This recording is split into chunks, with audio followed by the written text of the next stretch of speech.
Hi, this is Joe Hage. I have the privilege of leading your medical devices group, which, as of this recording, has 353,000 members worldwide, and I'm delighted to bring Beth Brooks back to you. She is the founder of Decision Driver Analytics, now part of TTI, and she is my go-to for all matters having to do with health economics, outcomes research, and reimbursement. And we are here today to talk about clinical evidence generation strategies. Beth, take it away. Okay, great. Thank you so much, Joe. And I think most of you probably heard Joe talking about my being sick. I have had laryngitis for the past 5 days or so. It's doing better today, but if my voice gives out, I apologize. And my colleague April is ready to jump in at any point if that happens. But if you hear me sounding like I have candy in my mouth or something like that, it's a cough drop. So I'm working to get through this, but I'm so glad to be here today to talk with you. And I'd just like to start with this quote that's been on the screen in front of you. The FDA's evidence requirements are usually pretty black and white. What does the market need to see? That's more grayscale. So really, if you think about it, that's quite a quote. And I've heard that same sentiment over the years, over and over again. You know, the FDA's requirements are usually fairly straightforward. They might be difficult, they might be daunting, but they can be understood. And that's really what most of our clients say. But what the market actually wants, what your customers want, is usually more difficult to understand. There aren't formal guidelines that help us through those interactions with our key customer stakeholders. And so having said all of that, you know, what is your clinical evidence generation strategy? And while it's not written here, what I mean is, what's your evidence generation strategy to support market access for your product? If what your customers want to see isn't clear, where do you start? And that's a place that we really have begun with so many of our clients. If it's not clear what they want, how do we even get started? How do we get on that pathway? And so we're here to share some lessons learned, to talk about different things that have worked, and then at the end of the webinar, really to answer questions that you may have about your specific situation. So before we really just dive into all of that, I want to make sure that we set the stage the right way and make sure that everybody's working from the same understanding of what we mean by market access, because there are different definitions that are out there. So what is market access? Well, you know, if you think about it on the face of it, we might think that market access is the same thing as regulatory approval, but it's really not. There's really a subtle difference. Regulatory approval gives you the permission that you need to sell to the market. So it says, okay, sure, you can take your new technology and you can sell it to the market, but it doesn't give you full market access. It doesn't give you what your customers need to buy it. You have permission to sell, but it doesn't mean that they're going to buy. So what we mean by market access is actually the really complicated and protracted process. And I'm sure you guys, so many of you are very well aware of how complicated and protracted it can be. But to ensure that two things are happening. One is that your technology is made available to patients, that physicians and facilities are wanting to utilize your technology. And then secondly, that it's being paid for, that somebody's paying you for that technology. And if those two things aren't in place, then you don't really have market access. So as we, continue talking about this, we've talked about the move from regulatory approval to market access. Which is actually harder? Is it regulatory approval or is it market access? Actually getting your customers to make available your technology and to pay for it. So you probably have some idea already of where I'm going with this. But, I love this image of what regulatory approval looks and feels like. It's an incredible accomplishment. You've cleared the evidence hurdle that was laid out for you by the regulatory authority, and it feels great, and it should feel great. Whether it's your first product or your 500th product, getting regulatory approval feels really, really good. And that's not something that, we should take lightly or underestimate. But the problem is that if you're not prepared for what's next, this is what you're going to face. If you're not prepared, as you clear that hurdle of regulatory requirements, you're going to run smack into this brick wall of evidence requirements that are necessary for market access. And that obviously is a problem. So why can it be a brick wall? So why, once you have FDA approval, can you run into this brick wall? And really it comes down to the fact that the evidence that you generate for regulatory approval is not the same evidence that the market wants to see to adopt and pay for your technology. The FDA wants basically short-term safety and efficacy data. The market wants longer-term safety effectiveness data, which means effectiveness versus efficacy means that it shows that it actually works in actual use versus in a very tightly defined patient population. And they also want cost effectiveness data under real world conditions. And so those two evidence requirements are really challenging. And so given that, are market access challenges inevitable? Well, yes, they are, but to varying degrees. And so everybody's going to have trouble with market access when right after you get regulatory approval and you first launch in the marketplace. But you can be prepared and you can have a much softer landing. So the way we like to think about it is that your transition from approval to market access can look more like this, where instead of leaping over the hurdle of regulatory approval and smashing into the side of the wall of market access, you vault off that hurdle and you land on this evidence ladder. And the rungs on the ladder we like to think of as incremental steps in the evidence generation strategy.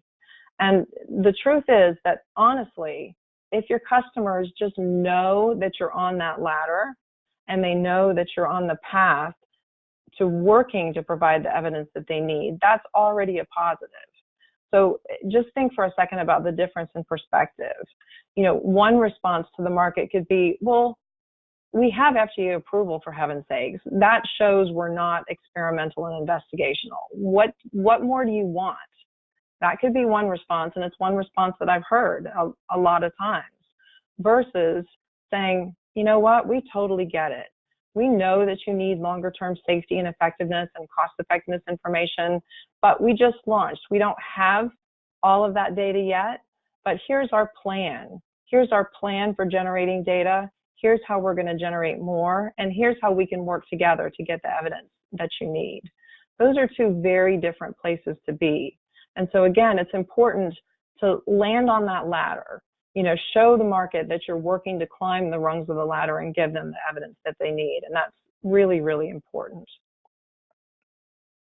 Okay, so what we'd like to focus on now is, you know, what we refer to as our playbook for market access. And there's obviously lots of different elements in that playbook, but here we're going to focus on evidence generation. And I've picked a quote here that might seem a little bit odd, but hopefully it'll make sense once I kind of talk through it. And that's, strong words cannot be strong evidence. And so again, that might seem like an odd quote, but it fits from where we're sitting. So I can't tell you how many times, again, that I've heard people say, but it's just a no-brainer that our technology will be cost-effective and it's going to benefit patients and it's going to benefit payers. Look at the data we have from the FDA. Common sense tells you that this is going to work. I mean, I've heard this over and over again. And some of those people think that if you just speak loudly enough or forcefully enough about that you can convince the market that you're right without having the evidence to back it up. So that's strong words, but not strong evidence. And it just doesn't work that way ultimately. And so now you'll probably all be happy to hear, I'm going to take a little bit of a break and I'm going to let my colleague, April Zambelli-Weiner, who is the president and founder of TTI, who's now our parent company, talk to you for a few minutes. And then we're going to be kind of going back and forth through the rest of the presentation. So April? Great, thanks. So what does evidence generation mean? Well, you need evidence to tell your value story, to get adoption, to get payment, to meet funding milestones. And data and evidence are not interchangeable, although we often see people using them interchangeably. So generating evidence means providing data that is meaningful to the appropriate context, or providing data that's relevant and provides proof that supports a conclusion. And so what is that conclusion that we're wanting to support? The conclusion is that your product is cost effective, that your product saves money, it improves patient outcomes, it improves the delivery and quality of healthcare. So it's not just data, it's evidence that you have to generate. And I think that, you know, most of us are probably familiar with RCTs or randomized controlled trials, but that's really just one way to generate data, and it's certainly not the only way. And we've listed a few examples here of other types of study designs that we often use to help generate an evidence base for our clients. And you'll be seeing us talk about some of these throughout the presentation today, so I'm not going to spend too much time here on them. But I did want to reiterate just one point that's already brought up, which is, you know, as we've discussed, the FDA wants short-term efficacy and safety data, and that's appropriate for a technology to gain approval to be sold in the market. But short-term safety and efficacy are not sufficient or particularly meaningful to a payer's decision-making process or to a facility's decision-making process, nor to a physician's decision-making process.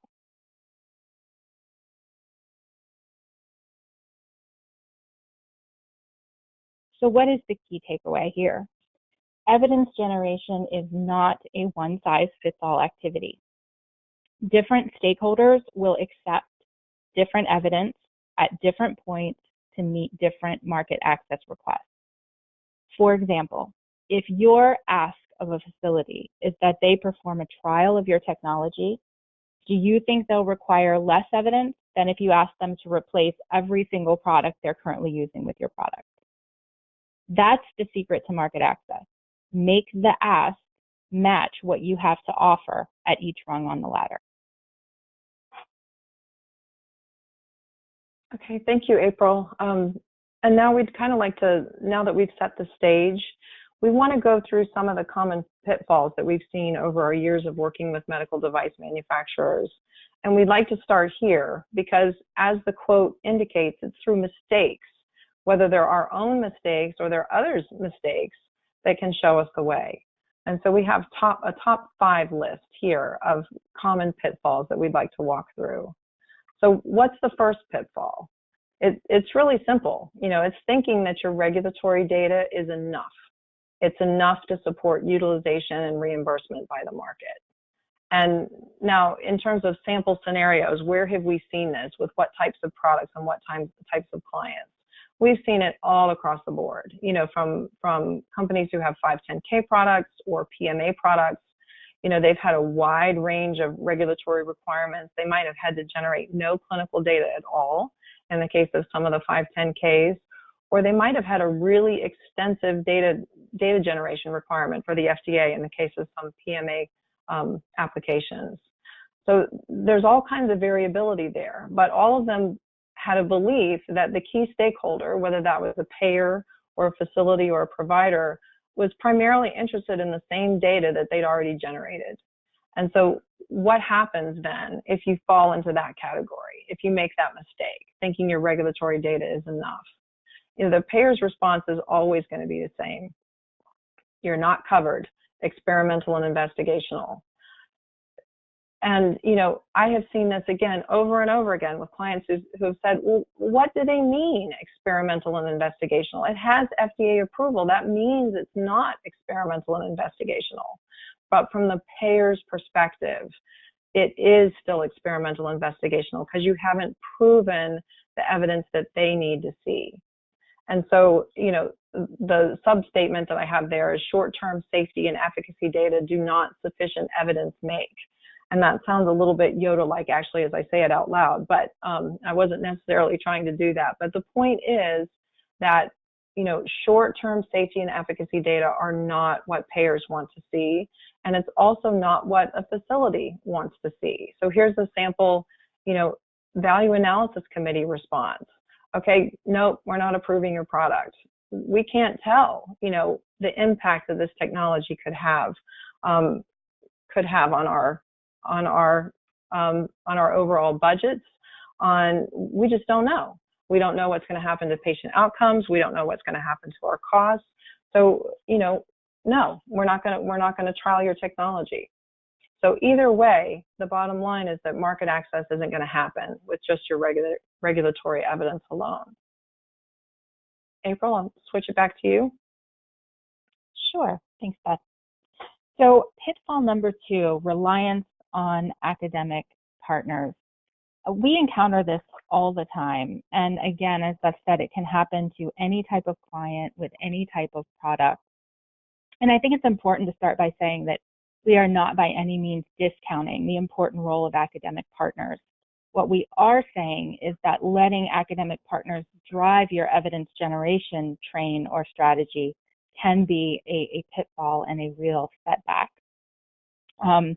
Academic investigators, they represent another stakeholder group with who have different priorities and pressures that are distinct from you as the sponsor. And so it's really about recognizing that and managing the process so it's a win-win. We often see this with limited study budgets where sponsors believe that objective data is better than sponsored data. But at the end of the day, it's about having the right data. Next slide. So what happens under this scenario? These are just a few of the typical results. You have a bunch of studies conducted and published, but none of them are favorable. Maybe they're not unfavorable, but they don't necessarily tell your value story the way it needs to be told. Or maybe now you're 3 years out and you're still waiting for those results. When you relinquish control, you relinquish all control. Or maybe you have multiple favorable studies published, but none of them get you to the evidence bar that's required. And we've seen all of these happen a lot. Significant delays in market access and unfavorable coverage decisions or other business opportunities disappearing because the evidence base has not been built properly to support the product. Beth, I'll flip it back to you. Okay. So what's the next most common pitfall that we encounter? Here it's really just inside the box thinking that can happen, in multiple ways. So here are a few samples. First, we've talked about this a little bit already, but the first is that, even any evidence that we generate has to be from a randomized controlled trial. Any evidence that we generate has to be for the broadest possible patient population. If our technology is to be used in asthma, then we have to conduct a study where we let in all comers, all patients with asthma. And, finally, another sample is, it has to be compared to the gold standard treatment. That whatever that gold standard is, that's the one that we have to choose to compare our technology to. And, those can all be right in certain circumstances, but they can also all be wrong and can really set you off down the wrong pathway. So what can happen if you only think inside the box, as it were? One thing that can happen is that necessary study, that RCT with an all-comer patient population is so huge and so expensive that it's a non-starter. You can't possibly afford to conduct that study. And so you're left thinking, well, now what do I do? Now, do I just make do with what I have and hope to get enough revenue in eventually that we can afford that study? That happens quite a bit. Another example is that you do conduct that study with the gold standard comparator, and the payers come back and they say, nope, we're still denying coverage because we don't think that's the right comparator. It can be a case where the gold standard might be a really invasive surgical procedure, and your procedure is minimally invasive, but there's some other covered minimally invasive alternatives, and the payers think, well, you really should have compared against one of those. We cover those technologies, and that to us makes more sense. And so you've generated all this data and it's still not the right data for the payer. That certainly can happen. And, the third thing that can happen is, third of many, is that, you have a positive impact in a subpopulation that's masked by a lesser impact across all patients. And so again, you've conducted this really large study that was powered to show a result across the whole population.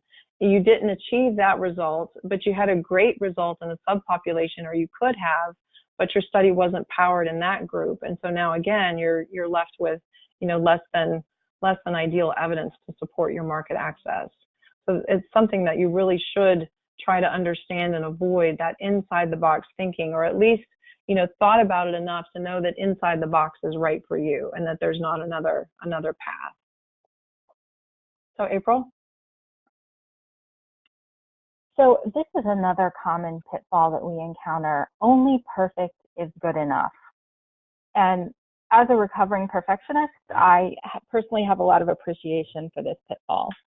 And this definitely can be true in a clinical evidence generation setting or strategy. And this plays out a couple of different ways. The first is, our technology isn't perfect yet. Why generate and publish data when we're still tweaking? Technologies and go through different development cycles, different iterations, and that varies depending on the type of technology. But we've seen clients stall out and not move forward with generating clinical data because they are already envisioning the next several iterations of their product and they want to wait until it's perfect. And the other way this plays out really is a segue from the prior pitfall, which is we can't afford to conduct the perfect post-market study, so we'll just wait and see what we can do with our regulatory evidence. And both can really have significant impacts on market access.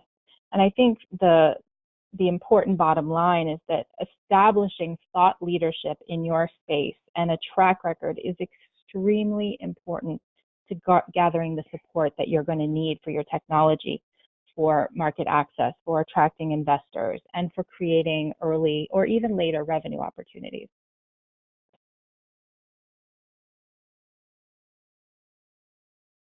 So, what have we seen happen as a result of this? No track record, no publications, no data, and it stalls access. So slow market uptake, frustrated investors, and sometimes, unfortunately, company failure. And again, just to reiterate that demonstrating the maturation of your technology and your business through presentations, through white papers, peer-reviewed publications, even if it's not perfect, is powerful and essential for market access. And the lack of such a track record really can erode confidence and dramatically slow market access to the point of jeopardizing the product line or even the company. Okay, so what's the final pitfall that we'll talk about today? The final pitfall is really thinking you know everything there is to know about your product and thinking you know exactly what your customers think is important about your product, what your product's true value proposition is to the market. And so again, we've got a couple of common scenarios, that we've highlighted here. The first is, well, look, we've spoken with 20 physicians and they all say that if we can reduce time in the OR, that's important. And that's where the value of our technology is. So that's one example. Another example is, okay, well, our diagnostic is more specific in ruling out cancer patients. So, who doesn't want that? Payers are going to cover it. If they rule out cancer patients, we're going to build our value story based on that proposition. So why would we need to talk with them? We know that ruling out cancer patients would be important to payers and help them from going down a wrong pathway. Ultimately, it's going to save them money. We know what we're talking about. And so in both of those cases, you're assuming something. You're assuming that you know something that you really don't. And it's really important to avoid falling into that trap, because here's what can happen. So when you actually go to sell your product that saves time in the in the operating room, you're going to a value analysis committee. there's certainly going to be an OR manager on that value analysis committee, and they're going to say, yep, you know, okay, you saved 30 minutes per case, but we only have one of those cases per day on a high volume day. And if you save us 30 minutes, we can't put an extra procedure in there. So that really doesn't mean anything to us. So ultimately, you've given them something, but you didn't give them anything that was meaningful for them to act on. That wasn't the value proposition for the OR manager. And the OR manager was actually a key person on that value analysis committee decision-making process. And here's another one with payers. You know, and if those of you who have heard me speak before, you've heard me talk time and time again about how diagnostics are tough.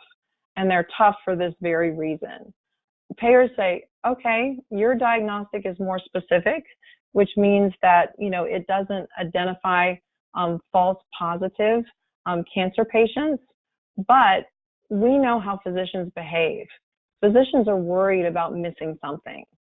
And so very often when there's a new, more specific diagnostic, physicians are going to say, okay, well, yeah, I see that it's negative, but you know what, I've been using this other diagnostic for a long time. I'm just going to run that diagnostic too, just to make sure I'm not missing something. And so what happens for the payer is that the payer covers your technology, they end up paying for both things. And so they're not going to do that. So again, think you know the value proposition, but you didn't really understand the value to the payer or what needed to be demonstrated to the payer in that case. Okay, so now that we've gone through those top 5 pitfalls, what we'd really like to do is talk you through some case studies about how we've overcome each of those pitfalls in the past. And in almost all cases, we're really not talking about a single technology or client, but multiple clients that we've helped in the same way. So some of the case studies are a little bit vaguely worded so that it's applicable to multiple different clients and situations. So that's why that's happening, because it's just something we encounter pretty frequently. And I think only in one of the cases do we actually have one specific technology and indication in mind, and we'll talk about that. So April, I'm going to let you take over for this first case study. Okay, great. So this first case study involves making the most of regulatory data. Here we have a common scenario where we have clients who know they don't have enough data from regulatory approval, but they weren't sure how to really maximize that data or supplement it to get them on that evidence ladder that we've been talking about. And so our job in these cases is really to provide them with some budget-friendly solutions for generating comparative data from multiple perspectives. And so in this case, go ahead, Beth, flip to the next slide, please. Thanks. So in this case, what we were able to do was to design a series of small studies to really maximize the data that had already been collected in regulatory studies. And in this case, one case in particular that I'm thinking about, we were able to conduct 3 studies that resulted in 3 peer-reviewed manuscripts within approximately a year period. So it was pretty fast. And those 3 studies involved a mixed mode study, which was a facility perspective study, and that really involved collecting facility level charge data and utilizing administrative claims database to perform a comparative facility-based analysis. In another administrative database analysis that was from the payer perspective, and then a case match study, which again was facility perspective. So in this case, we used an economic case report form that we developed, and that was administered to the facilities that were already engaged in clinical studies.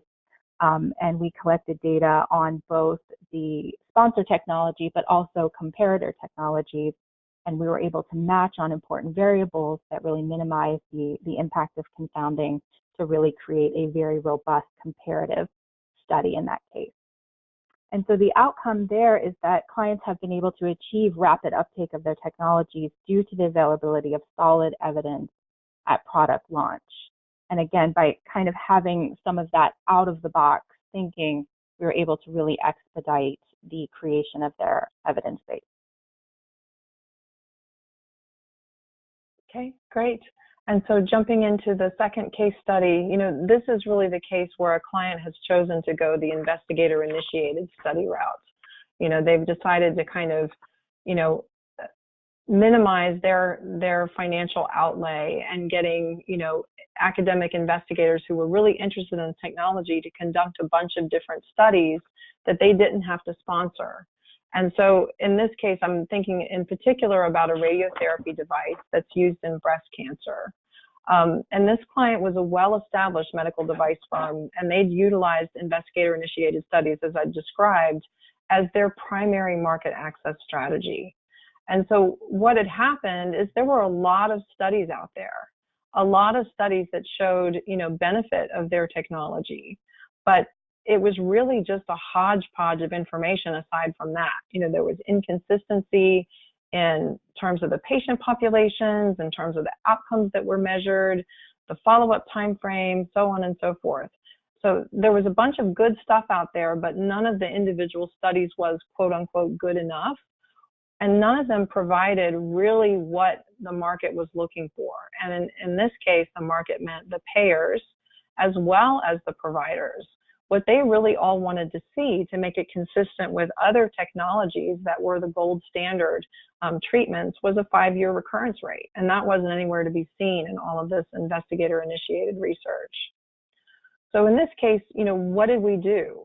The solution here was to conduct a systematic literature review and perform a meta-analysis to obtain that predicted 5-year recurrence rate, and then also determining the appropriate confidence interval around that.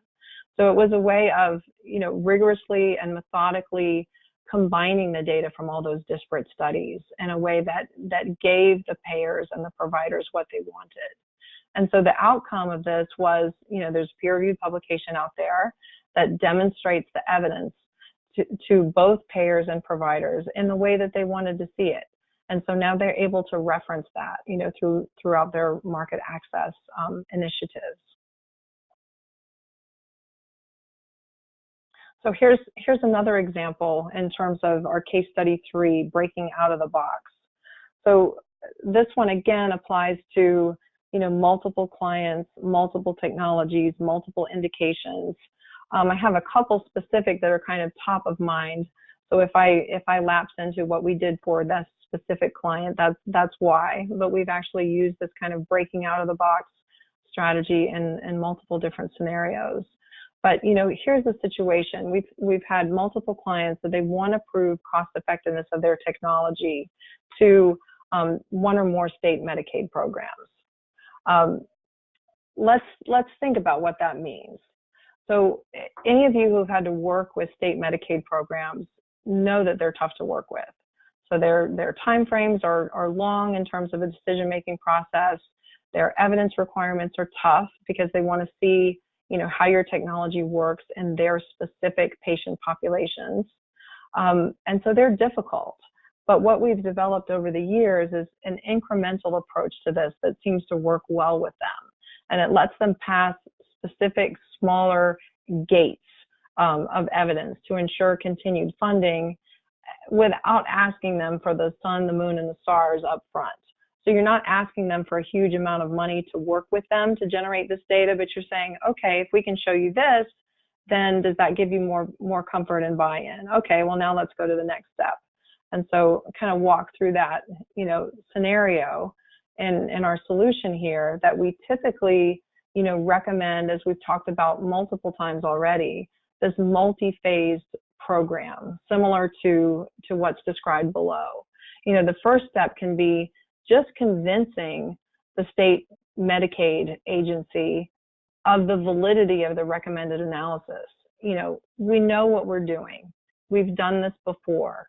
We have a plan for collecting the right data. We have a plan for ensuring that your perspective is the one that is primary.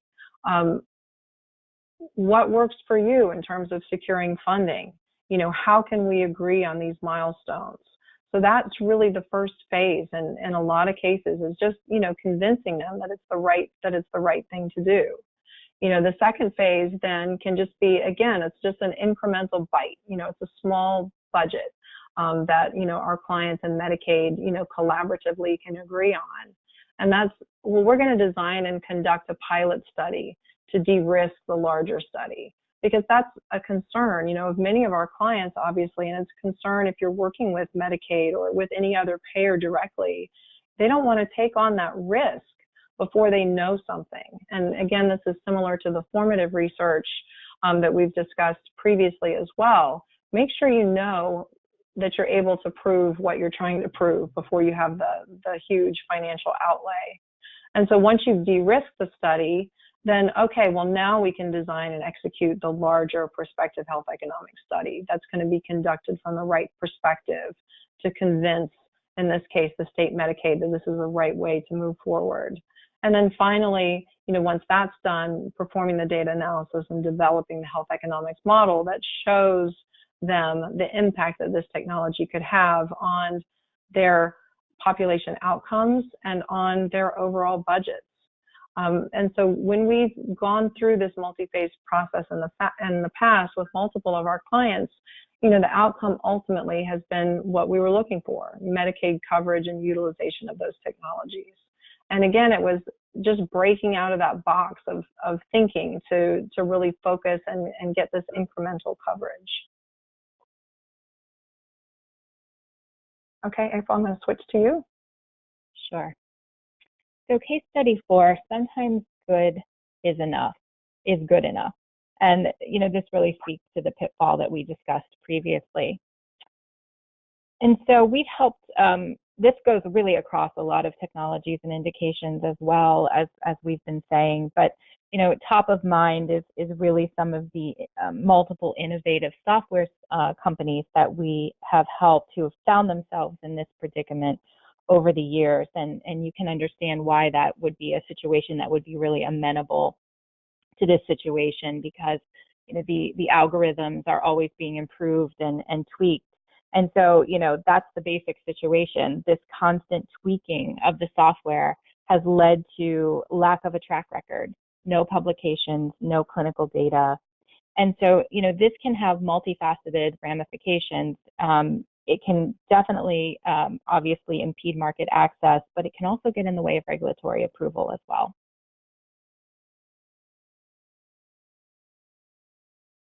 And so, how do we help our clients in this scenario?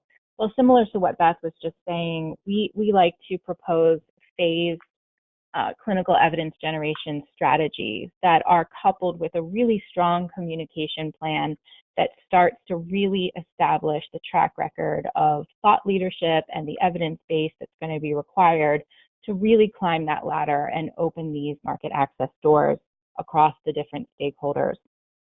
And so in a lot of cases, it looks kind of like we've laid it out here, where phase 1 will be a proof of concept, a small sample size, sometimes a qualitative only study, where we're really just trying to show that what the technology can do and how end users feel about it. So oftentimes we'll actually interview end users about the value and utility of the technology clinically. And then that becomes the foundation that we build on that can fuel presentations and publications and get us started down the road of clinical evidence generation. Phase 2 and 3, we like to call as good as and better than, but they can be run concurrently, or they can be run sequentially depending upon funding and other factors. But really the goal of phase 2 is to establish the equivalence of the technology against the current standard of care using a larger sample size. Sometimes it's qualitative, sometimes it's mixed methods, meaning both qualitative and quantitative. And then phase 3 really is the better than, appropriately powered, large-scale quantitative study that really allows well-powered comparative analyses. Back to you, Beth. Okay, great. And so our last case study here is, really talking about the pitfall of thinking your product's value proposition. So again, we've encountered this with multiple clients and multiple indications, and I have here ranging from basic surgical supplies to implantables to new diagnostics because we really have encountered it just over and over again. And so the situation that we're very commonly presented with is that, we have a client who comes to us and they say, look, we want to conduct this clinical economic study to prove this value proposition, whatever it is. And, we pretty much always say to them at that point, okay, before you spend, $500,000 or more on this large study, how do you know you're going to be able to prove that? And how do you know that that's what you want to prove? How do you know that that's going to be the most meaningful point from your client's perspective? And so again, we're asking them to back up a little bit. And we almost, I say we always, I would maybe say we almost always recommend proceeding with a formative research phase, just to make sure that we know, what we're talking about. Let's talk to, a bunch of your key opinion leaders. Let's talk to stakeholders from purchasing at the facility. Let's talk to the payers. Let's make sure we understand what the value proposition is. We almost always find when we do that, that something in the assumed / known value proposition that came to us isn't right. Maybe it's incomplete, maybe it's just not well formulated, or maybe it's just flat out wrong. There was something that was going to lead us down the wrong path. But conducting this, formative research at the beginning lets us spend just a little bit of money and figure out really what the value proposition is that we should be trying to prove. And that lets us design, the right research program to prove that correct value proposition. And so now that, takes us through, all of our case studies.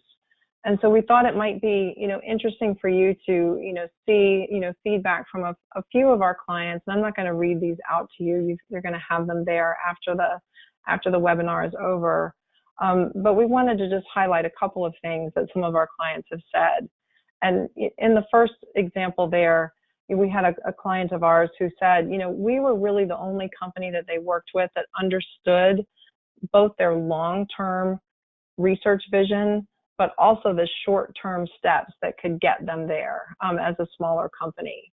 That we let them be flexible and go about this in an incremental way that matched their budgetary requirements, but still kept them moving up that evidence ladder. And so they really appreciated that opportunity to look and behave as a smaller company, but still get the evidence out there that they needed. And then, the second quote down there, is actually one of my favorites, just because of the language, that it was such a relief to find a company that really, as this client put it, gave a crap about us, about helping us develop the right study. Ultimately they were saying that we cared about them. And again, it was this smaller client perspective of, we had the out-of-the-box thinking, we had the grittiness and the resourcefulness to help them, again, land on that evidence ladder, help them climb that evidence ladder, and get where they needed to be in terms of market access, but doing that under their constraints and understanding and working within their constraints. So let's just take a couple minutes now. I think the timing has worked out pretty well, I think, to kind of talk through the key takeaways. And then we can open it up for questions for me and for April. So April, I'm going to let you take this one. Sure. So, these are really the things that we wish we could tell every client from the beginning. You have to think about all of your stakeholders, not just FDA. So safety and efficacy data necessary for regulatory approval are rarely sufficient for market access. And then, knowing is half the battle. So just knowing about some of these pitfalls or traps and trying not to let your company fall into them. As we discussed, regulatory data will just have to suffice, or investigator-initiated studies are the way to go. RCTs are the only studies that payers will accept and will look at. If it's not perfect, we should wait. We shouldn't do it. We know what our value story is, so we're just going to go full bore down this path. And I think that if you already find yourself falling into one of these, don't worry. You're not alone. You can course correct. And, you know, with the right people and partners in place, you can leverage what you've already done. Okay, and that's a perfect segue into our last slide here before we go to questions. And that is, you know, as April just said, you know, even if you've fallen into one of those, you know, pitfalls, there's always a way to get out of it. There's always a way to generate good evidence at market launch or shortly thereafter. It doesn't have to be perfect. It doesn't have to be everything at all at once. And in fact, you know, again, I love that image of the evidence ladder, that it's in line with this incremental approach. You know, take little steps and make hay with each incremental output. So maybe you prove how your technology works in, you know, very high risk asthma patients or difficult to treat asthma patients, and you get coverage in that patient population first. And then from there, you start to expand to larger and larger, you know, patient populations. That's a great pathway that, you know, is eventually going to get you to the very widespread market access that you're looking for. And if you talk about those incremental steps you have planned, that's really important. Again, you know, I talked about this at the very beginning of the presentation. If payers and providers know your strategy and they know the pathway that you've carved out, they know the ladder you're climbing, that really helps a lot. Say, look, this is what I can prove at this time point in order to get you to try my technology for a year in your facility with just these patients and see how it works. And by next year, you're going to have your own evidence that shows that it worked well for you, and we're also going to have conducted these 3 other studies, and that evidence will be out there.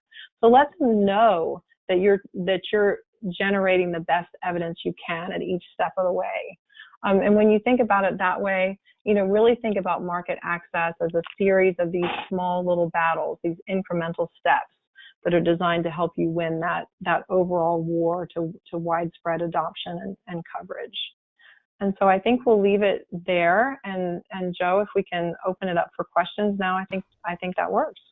There is a nice queue of them, yes. The first came from Guillaume in Paris, and he writes, I have a disruptive, non-invasive technology, and I need to go through a PMA. I'd like to know if you have any info to share regarding the studies that are required, and if these studies will play a role talking to the payers later on. April, let me jump in first, and then I'll let you, you know, add whatever you'd like to. So that's a great question. And, you know, without knowing details about your technology, there's obviously not, you know, a whole lot terribly specific that I can say, but I can tell you that we've worked with a number of clients in that scenario. It's a PMA, it's a groundbreaking disruptive technology. You obviously are going to have a much higher evidence requirement from the FDA's perspective, first of all, that you'll have to meet. And so in that case, it's really, really important to plan for using that data and supplementing the data that you're getting in that study to meet what the payers want.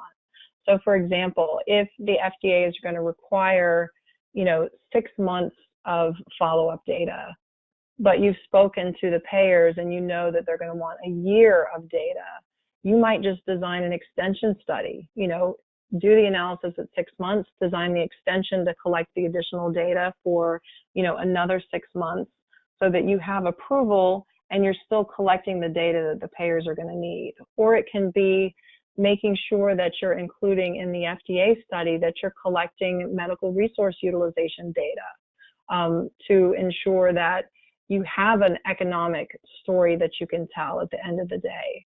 Or if it's a non-comparative PMA study, you know, what data exists already on, you know, the standard of care technologies, and how can we make those two things match up? Or what supplemental research could we perform? So there's lots of different things you can do, as long as you bear in mind what the payers or the providers will want to see at the end. It's a great time to think about that study design before you actually initiate that PMA study. April, is there anything else you'd add? Nope, that was great. Mario has a few questions. Before I get to that, I sent to everyone in the chat box the link to the slides. There's also a chance for you to get Beth's 2.5-hour workshop on value analysis committee stuff. It's quite good. Mario asks, should market access, should market access after regulatory approval, should market access after regulatory approval, or can it be performed in a more synchronized way if you are sure of your claim? So can they be done consecutively or in parallel, I guess is the question. Yes, absolutely. And, you know, we always say, you know, the earlier you can start talking with us, the better. So, you know, even, you know, as early in your product development process as you can, start thinking about market access and start thinking about, you know, coordinating and conducting in parallel as much as you can the data requirements that you'll need for the FDA along with the evidence that you'll need for market access. Knowing that, okay, go ahead.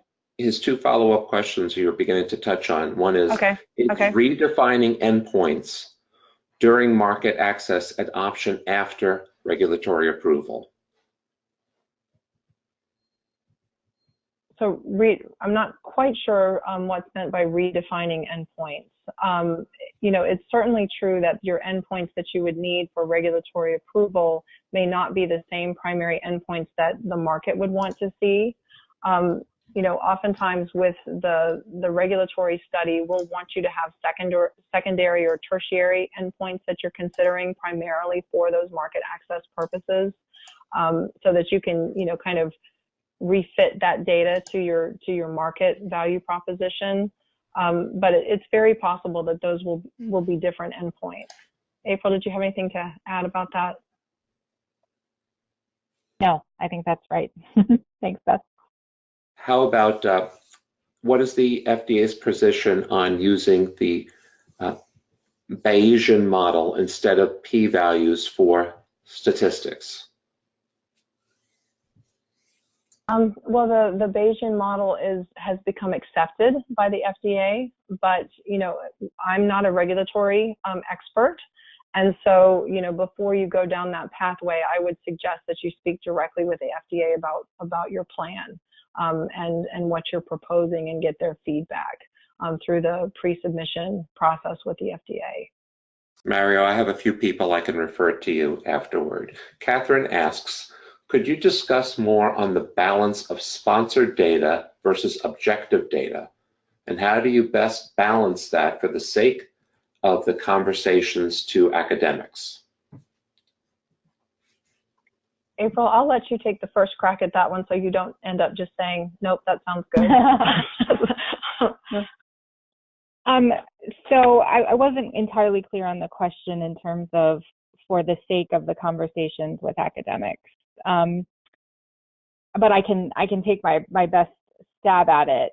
So, and hopefully if I miss the mark, you can follow up with me afterwards. I'd be happy to discuss this further. But, you know, I think that, you know, you're going to get a lot of interest from academics in your technology, and you want to have those clinical champions and you want to engage those key opinion leaders. And I think that what we advocate is that is a deliberate, strategic, and facilitated process. So when it works best is that even if for example, a company like ours is not conducting the study. So sometimes we are actually conducting the study. Sometimes we are just facilitating the studies. So we are liaising with the academic institutions to help negotiate those protocols and manage that process and ensure that the company's interests are represented and that the company is getting out of it the data that they need to, and that the investigators are getting what they need to as well, so that it's a win-win situation. So I think that where it goes awry is when you know, you're busy running a company, so you don't have time to be sitting on top of your investigators and have a thumb on them all the time. And also you want to preserve that relationship. You want that to be a very positive relationship. And so sometimes when they're just kind of left to their own devices, so to speak, things can go a little astray. Hopefully that addressed the question to some extent. I guess we should say, Beth, do you have anything to add? I do not. I thought that was a great answer. Yes, I agree. Stein asks, with a medical device and a broad intended use, his is arterial and venous, would it be enough to provide data providing examples on arterial and examples on venous and put in the clinical evaluation plan that more patient groups will be included later? Would that be satisfying for CE mark approval? It's more of a regulatory one, but can you take that one? Yeah, I think we really, again, we're not going to try and provide the regulatory guidance. I'm going to leave that to, a regulatory expert. From a market access perspective, I think if you're doing something similar to that, it's showing that you're on that evidence ladder and you're providing, incremental evidence, and it shows that you're trying to do the right thing. But from a regulatory perspective, I don't think we should address that. Okay. Ted asks, if you wish to partner with a major manufacturer, is FDA clearance or small trial data more important for negotiations?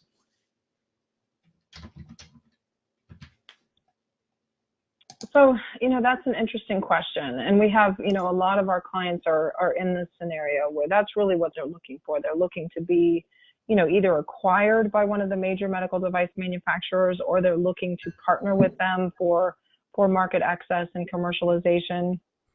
And so regulatory approval can be very important to them. But if you also have additional data that's conducted from more of a market access perspective, and it can be, just small studies. Some of the case studies that we walked through where we talked about designing, 3 small studies to kind of maximize the use of the regulatory data.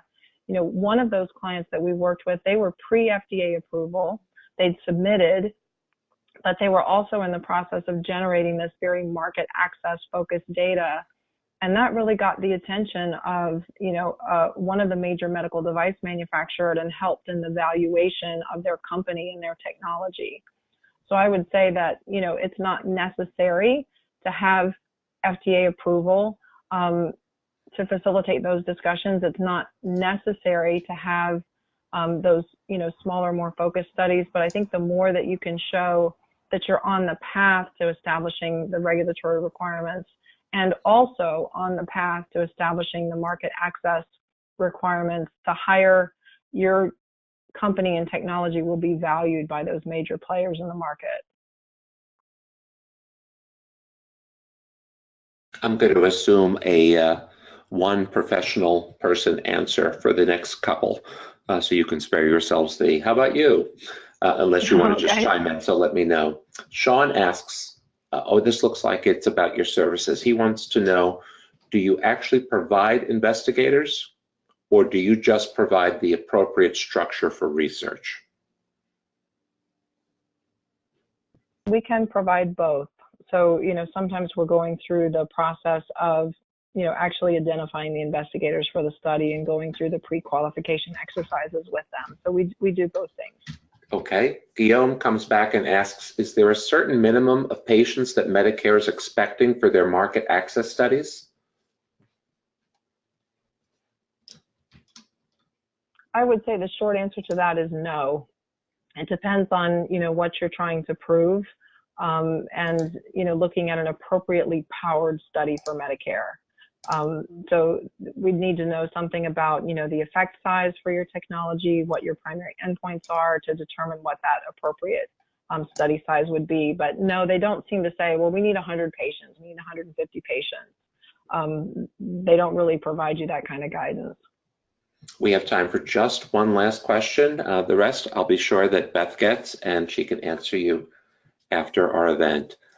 Christy asks a question that I'm really interested in your answer. She asks, if the OR admin isn't interested in saving 30 minutes on a procedure, what are some examples of what that person is interested in? That's a great question. So the OR admin could be interested in saving, other resources during the surgical procedure. So if it's a technology that, I'm thinking of one specific example that would require, multiple levels of additional personnel in the room, multiple additional nurses, multiple additional physicians, and your technology enables a more, streamlined procedure, not having those extra people in the OR during that execution of that procedure could be something that they would be interested in. The 30 minutes per case, might not make any sense at all to a small volume facility, but if you have a facility who has, multiple ORs that are, packed with cases every day, and they have a high volume of those procedures that you're performing, and in the end, you're saving them an hour and a half per operating room in a given day that gives them enough to do another procedure, they will be interested in that. So again, it's kind of thinking about all of the elements that go into your procedure and your technology and kind of picking out, what might be of potential interest to them and exploring that. And then just listening to what they have to say as well. But there's usually something that you can parse out that will be meaningful to them. Sick or not sick? Great job, Beth. April, thank you very much. I'm seeing a couple of comments here. Thank you. That was great. Thank you very much. I, on behalf of the Medical Devices Group and all that will listen to this broadcast afterward, am very grateful for you sharing your expertise with us today. Ladies and gentlemen, Beth Brooks and April, thank you very much.